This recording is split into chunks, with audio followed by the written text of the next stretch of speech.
What's up YouTube, Silver Dragons here.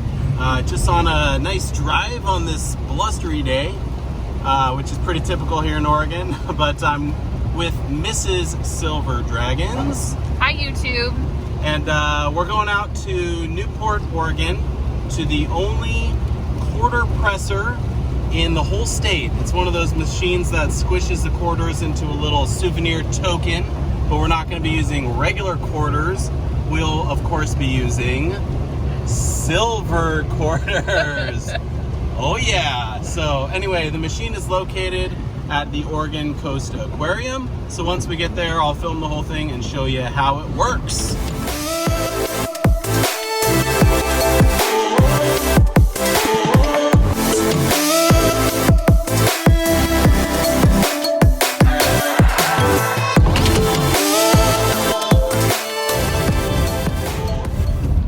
So here we are, Oregon Coast Aquarium. Just so you guys know, they're actually open every day of the year except for Christmas. So don't come on Christmas. Spend that with your family anyway, right? All right, so we made it.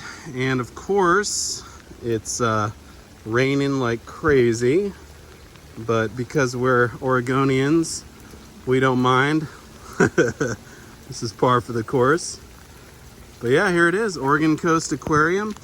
So we need to go to not the main gift shop here, but actually the second gift shop, which is after the shark tunnel.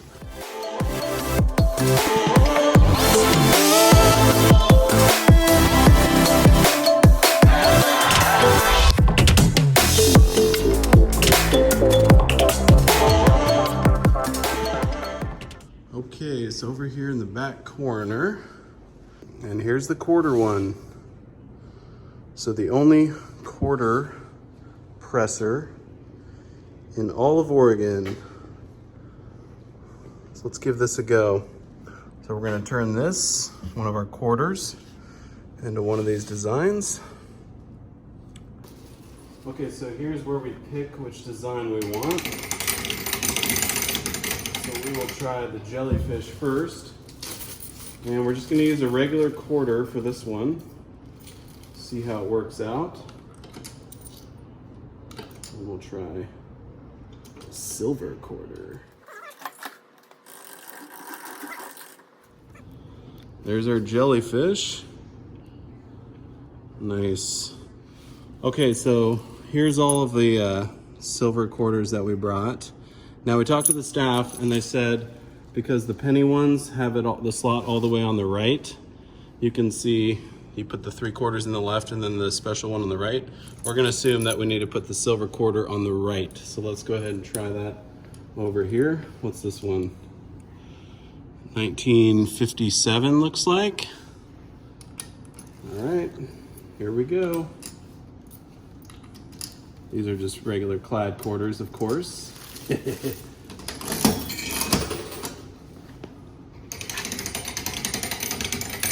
man, I feel it.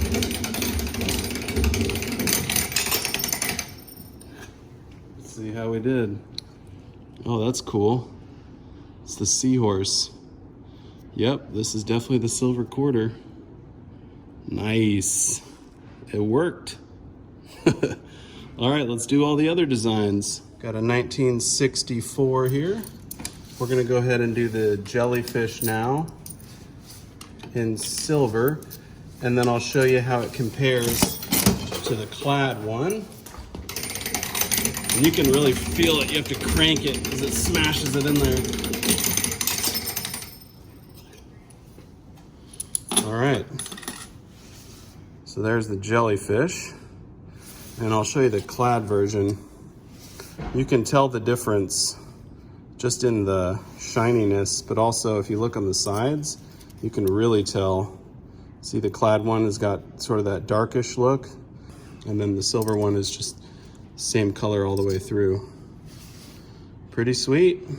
Let's try the rest of them. Yeah, that one's cool. Oregon Coast Aquarium. Nice.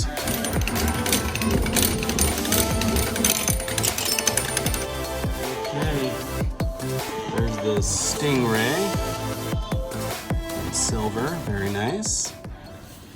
Okay, so I did all of the ones in silver. I got all 4 designs here. You can see the stingray, the, what is this, a seahorse? The jellyfish, and then the Oregon Coast Aquarium. I was gonna do 2 of each, but I accidentally paid with one of my silver quarters. So there's a silver quarter in there. I guess hopefully they are able to pull that one out when they actually take the money out. And then this is the one we did in clad. So there you go. And I did find the ones that were cleaned actually looked a lot better. Some of the dirtier ones, you can kind of see the quarters still behind the design. Look at that one, like the 1943. That's crazy. It is really cool though, that it looks like that. So anyway, there's the whole collection. Those are all the ones you can get in the state of Oregon. And yeah, I think it's pretty cool. So I'm gonna try out one of these penny ones, and then we'll go see if we can find some more penny machines.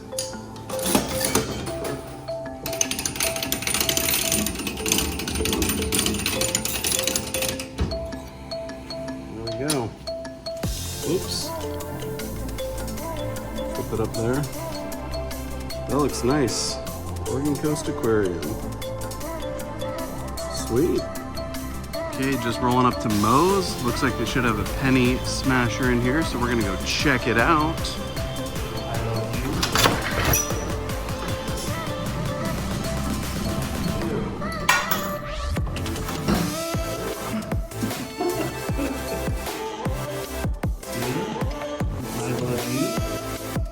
Kind of cool. All right, I'm gonna do the other 2, so I got the whole collection now.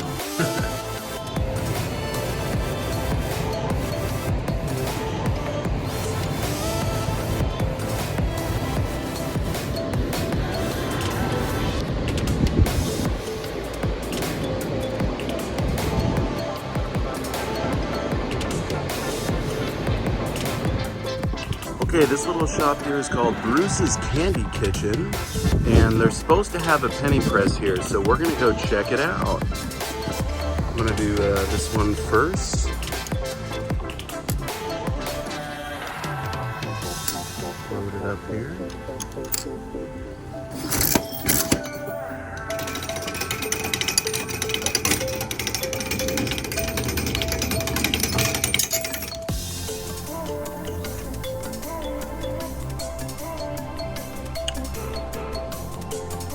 There it is. All right, made it to the Tillamook Creamery. This is an awesome place to come for lunch, or if you just want to get ice cream.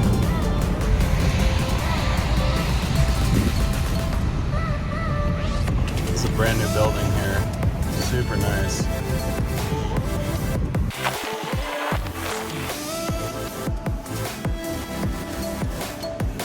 Alright, so here's all the different designs you can get. That's pretty sweet. It's pretty easy. Stick your penny in and turn the wheel. Let's try one out.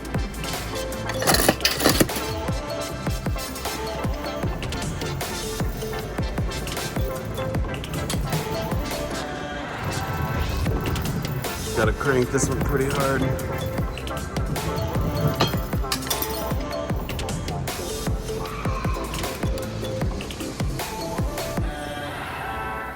All right, so I made it back from my beach trip. I just wanted to do a wrap up on all of the coins that I got pressed.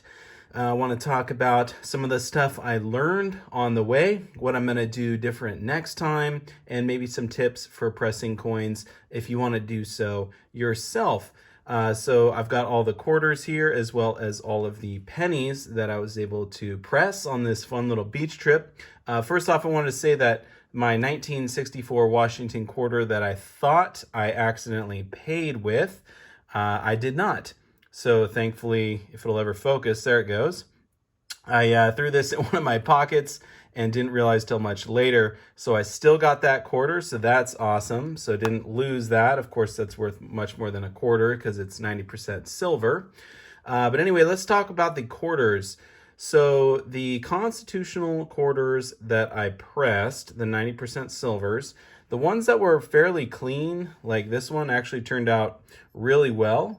This is one of the 90%ers, and as you can see, it actually has pretty good detail in the press, so not too bad. This was one of the really shiny quarters, so it ended up looking very nice. And on the other side, you can hardly tell that it was actually a quarter. But some of the dirty ones, some of the constitutional pieces that were pretty, I guess, tarnished, ended up looking like this. So they're still pretty dirty. There we go. And you can see it's actually a quarter. You can totally see it there. So I would recommend either cleaning your constitutional silver before you press it. I'll show you the other side too. Look at that. You can totally tell. So if you wanted to do silver quarters, definitely clean them first. Or another option would be to just get the proof quarters that are 90% silver. So you can buy those. Or in 2019, they came out with 3/9 fine silver quarters. So I actually went out and bought a whole bunch of those. I'll be doing an unboxing here on my channel in the future. And those will be what I press when I go to Disneyland. So I got, I think, 50 of the 3/9 fine silver quarters. They're the state quarters, like state parks or whatever. So those come in the mint proof sets. Anyway, I wanted to show you this one here that I cleaned. So it is possible to actually clean the pieces after you stamp them. So this is the Stingray, and I just put some silver polish on it, and they actually polish up really nicely. So as you can see, it's pretty shiny. This was really dirty. You can still see the quarter on the back, looks like 1941 or something like that. But it was just as dirty. This was probably the dirtiest one, so more tarnished than like this one here, but look how shiny it got. So the ones that are pretty tarnished like this, I'll probably try and clean those up a little bit so they look a little bit better. And then obviously I'm going to go back for sure and try out the 3/9 fine quarters, and I might get some of the 90% proof quarters because I've heard those end up pressing really well. And I feel a little bit better about pressing the newer ones as opposed to the constitutional junk silver, the pre-1965 quarters, just because they're newer and so there's less history there. Another little tip I wanted to give y'all is I found these online. They're like bracelet bending pliers, and these really help to get the bends out of your pressed coins. So if you have some that are really badly potato chipped, like this penny here, you can see how much of a curve is in there. These are really easy to use. All you do is essentially put it where the curve is the other way, and then you just kind of gently press on it like that, and you can see it just takes that warp right out of it. So we'll just give it a nice little press, and whoops, then they're much flatter. So I could probably do that one a little bit better off camera, but there we go. So it's the Oregon Coast Aquarium penny. And yeah, so that's a little tip there as well. If you found that some of your coins were really badly warped, you can get the warp out of them with these cool little special pliers.